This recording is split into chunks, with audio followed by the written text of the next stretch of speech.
레위기 16장 우리가 읽고 있는데요. 레위기 16장은 이 대속죄일 규례에 대한 말씀이 기록되어져 있는 것을 보게 됩니다.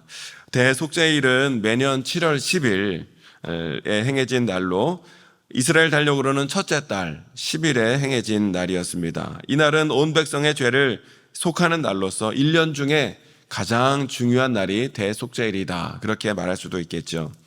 이 1절에 보면 아론의 두 아들 나답과 아비후가 하나님께서 정해주신 불이 아니라 다른 불로 분향하다가 죽임을 당한 일이 있었는데, 그 이후에 하나님께서 처음으로 모세에게 하신 말씀으로 오늘 본문이 시작이 되고 있는데, 거기 보니까 대제사장 아론이라 할지라도 아무 때나 휘장 안에 있는 성소, 속죄소 앞에 들어와서는 안 된다라고 말씀하고 계시는 것을 보게 됩니다. 속죄소는 덮는다라는 뜻으로 이 법궤의 덮개를 뜻하기도 하지만, 또는 또 죄를 덮어서 그 죄가 하나님 앞에 드러나지 않도록 가려주는 것이라는 의미를 또한 가지고 있습니다. 오늘 본문의 말씀에 보면 대제사장이라도 속죄소 앞에 나아갈 수 있는 날은 1년에 단 한 차례, 이 7월 10일 대속죄일에만 이 성소 안에 있는 이 속죄소 앞에 설 수 있다라고 하나님 말씀하고 있는 것을 보게 되죠. 이날의 대제사장은 성소 안에 있는 이 속죄소 앞에 그냥 아무렇게나 들어가 서는 것이 아니라 3절로 10절에 나와 있는 이 일련의 절차들, 몸을 씻고 의복을 갖추어 입고 속죄물을 준비하고 이 일련의 과정을 거쳐야만 비로소 이 성소에 들어가 속죄소 앞에 설 수 있었음을 보게 됩니다. 여러분, 이와 같이 구약 시대 사람들은요, 하나님을 만나기가 이처럼 어려웠어요. 힘들고 복잡했어요. 아무나 아무 때나 아무렇게나 하나님을 만날 수 있는 길이 있는 것이 아니었다는 것이죠. 그러나 오늘날 우리는 어떻습니까? 오늘날 우리는요, 언제든지 주님 전에 이렇게 나와서 얼마든지 하나님의 이름을 부르며 하나님을 만날 수 있는 이 은혜가 우리에게 주어졌으니, 이 은혜가 얼마나 귀하고 감사한 일인지 모른다는 것이죠. 이 모든 일이 이루어지게 된 것이 무엇을 통해 이루어졌습니까? 예수님께서 우리 죄를 대신하여 십자가 위에서 피 흘려 죽으셨기에, 그 대속의 은혜로 말미암아, 십자가 보혈의 은혜로 말미암아 우리는 언제든지 주님 전에 나와 우리 하나님을 만날 수 있는 은혜와 복을 오늘 저와 여러분이 누리고 있는 줄로 믿습니다. 근데 많은 사람들이 이렇게 우리가 언제든지 주님 전에 나와 얼마든지 하나님의 이름을 부르며 주님을 만날 수 있게 된 것이, 이게 얼마나 귀한 은혜요 복인지 잘 모르는 분들이 많이 있더라는 것이죠. 오늘 저와 여러분들은 얼마든지 주님 전에 나와 우리 하나님을 만날 수 있도록 해주신 우리 주님의 십자가 은혜를 우리가 잊지 않고 날마다 기억하는 가운데, 그러한 은혜를 우리에게 베풀어 주신 우리 하나님과 예수 그리스도께 더욱더 감사와 찬양의 마음으로 나아가는 저와 여러분 모두가 될 수 있게 되시기를 주님의 이름으로 축원합니다. 3절로 5절의 말씀을 보면요, 대제사장은 먼저 자기 자신과 자기 자신의 가족의 속죄를 위해 이 수송아지를 속죄 제물로 준비해야 했고, 또 숫양을 번제물로 준비하라 하나님 말씀하신 것을 보게 됩니다. 그리고 이스라엘 백성의 속죄를 위해서 숫 염소 2마리를 번제물로, 또 숫양 1마리를 준비하라 하고 말씀하신 것을 보게 되지요. 온 백성의 죄를 대신하여 기도하는 이 대제사장이었지만, 정작 본인도 죄를 짓는 연약한 사람의 몸이기에 먼저 이 대제사장이 자기 자신과 자기 자신의 가족의 죄를 위하여 속죄제를 먼저 드려야 했다는 것이에요. 그리고 나서야 비로소 이 대제사장이 백성들을 위한 속죄 기도를, 그것도 1년에 단 한 번 할 수 있게 되었다는 것이죠. 구약시대에는 이렇게 하나님과 백성 사이를 중재하는 중재자의 역할이 이렇게 불완전하고 또 제한적일 수밖에 없음을 우리가 보게 되는 것이죠. 그러나 이제 우리는 어떻습니까? 아무런 죄와 아무런 흠이 없으신 예수님께서 우리의 영원한 대제사장 되어주시고 완전하고 온전한 대제사장 되어주심으로 우리는 그 예수님을 의지하여 1년에 단 한 차례가 아니라 언제든지 하나님께 나아갈 수 있는 은혜를 우리가 입게 되었다는 거예요. 때문에 우리는 영원한 우리의 대제사장이신 예수님을 의지하여 날마다 주님 전에 나와 우리의 죄를 고백함으로 우리의 죄에 대하여 사함을 받을 뿐만 아니라 구원받은 백성으로서의 기쁨을 우리가 또한 은혜로 충만하게 누려야 될 줄로 믿습니다. 또 7절로 8절의 말씀을 보면 대제사장이 이스라엘 백성의 죄를 속죄하기 위한 절차로 염소 2마리를 회막문 앞으로 가지고 나와서 제비를 뽑은 후에 하나는 그것을 하나님 앞에 제물로 드리고 다른 하나는 아사셀을 위한 염소로 삼아 광야로 보내라 하고 말씀하고 있는 것을 보게 됩니다.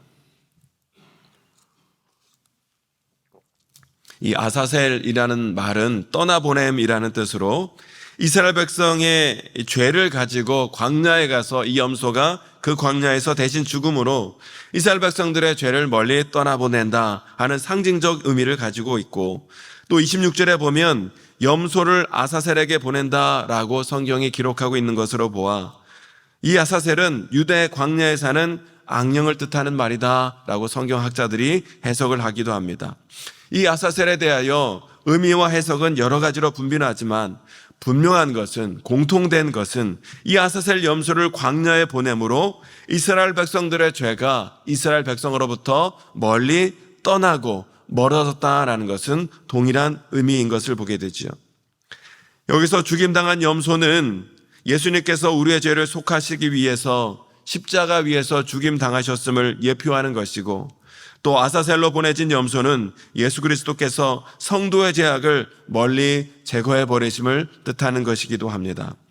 11절 이하에 보면 대제사장 아론이 이제 자신과 이스라엘 백성들의 죄를 속죄하기 위한 이 속죄 제사를 행함에 있어서 해야 할 구체적인 제사 방법이 기록되어져 있는데, 아론은 수송아지를 잡은 후에 향로를 가져다가 번제단 위에 피운 불로 향로의 불을 채운 후에 그 향로를 가지고 휘장 안으로 들어가라, 성소 안으로 들어가라 하나님 말씀하고 있습니다. 여러분, 대제사장이 이 지성소 성소에 들어갈 때에 향로에 불을 피워서 들어가야 했던 이유가 무엇이었습니까?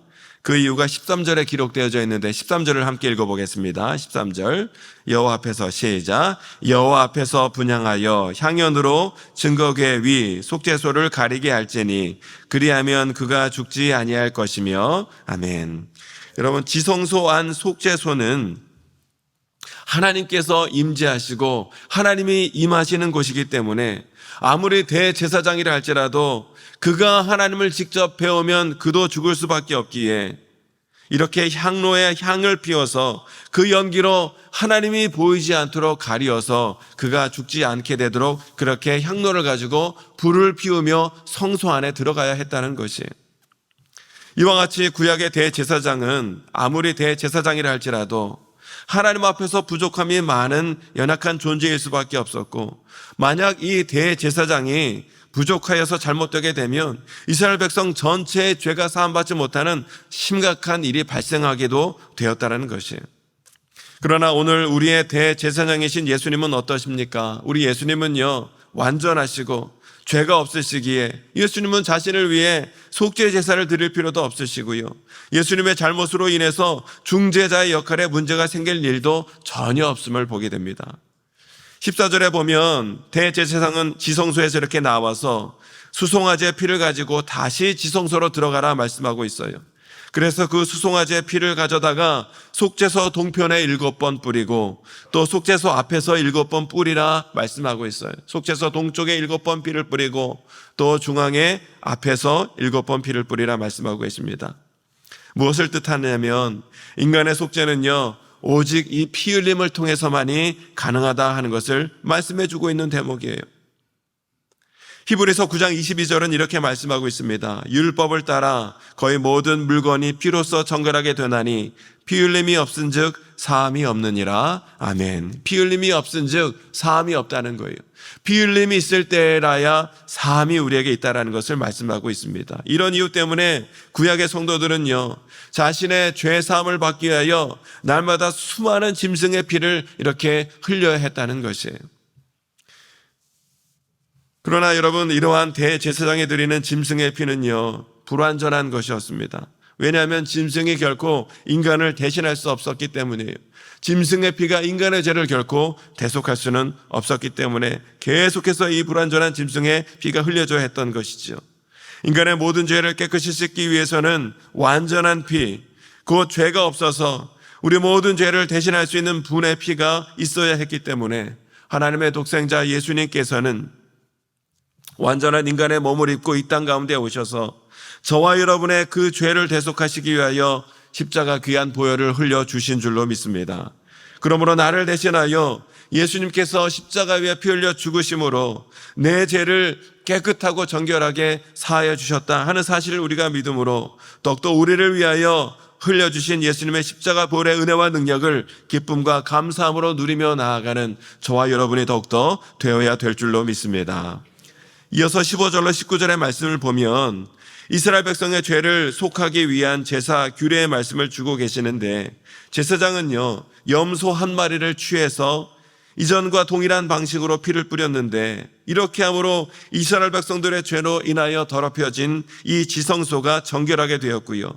이어서 대제사장은 수송아지의 피, 또 염소의 피를 제단 뿔에 바르고 손가락으로 그 피를 찍어 제단에 7번 뿌림으로 이스라엘 백성들의 죄를 속하는 이 제사의식을 행하였던 것을 보게 됩니다. 그런데 여러분, 이스라엘 백성들은 왜 이 7월 10일 대속죄일에 이러한 속죄 제사의식을 통하여 죄 씻음을 받아야 했을까 생각해 봤을 때 17절에 그 의미가 담겨 있는데, 17절의 말씀을 함께 읽어보겠습니다. 17절 시작. 그가 지성소에 속죄하러 들어가서 자기와 그의 집안과 이스라엘 온 회중을 위하여 속죄하고 나오기까지는 누구든지 회막에 있지 못할 것이며. 아멘. 무슨 뜻입니까? 이 대속죄일에 속죄 제사를 통하여 이스라엘 백성들이 다 죄 씻음 받아야만, 속죄함을 받아야만 비로소 이스라엘 백성들이 성막에 들어와 하나님께 제사를, 하나님께 예배를 드릴 수 있게 되었다는 거예요.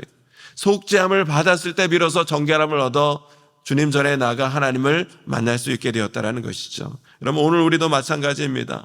예수 그리스도 십자가 보혈로 속죄함을 입은 자들만이 하나님 앞에 담대히 나아가 우리 하나님을 예배할 수 있는 자격이 오늘 우리에게 주어진 것을 보게 돼요. 그래서 히브리서 10장 19절의 말씀을 보면, 그러므로 형제들아 우리가 예수의 피를 힘입어 성소에 들어갈 담력을 얻었나니 하고 말씀하고 있습니다. 우리 인간이 하나님 앞으로 나갈 수 있는 유일한 길은 오직 예수 그리스도를 통해서만이 우리 인간은 하나님께 나갈 수 있게 되는 줄로 믿습니다. 예수 그리스도를 통하여 죄 씻음을 받아야 우리는 담대히 하나님께 나아갈 수 있는 은혜와 자격을 우리가 누리게 되었다는 사실이에요.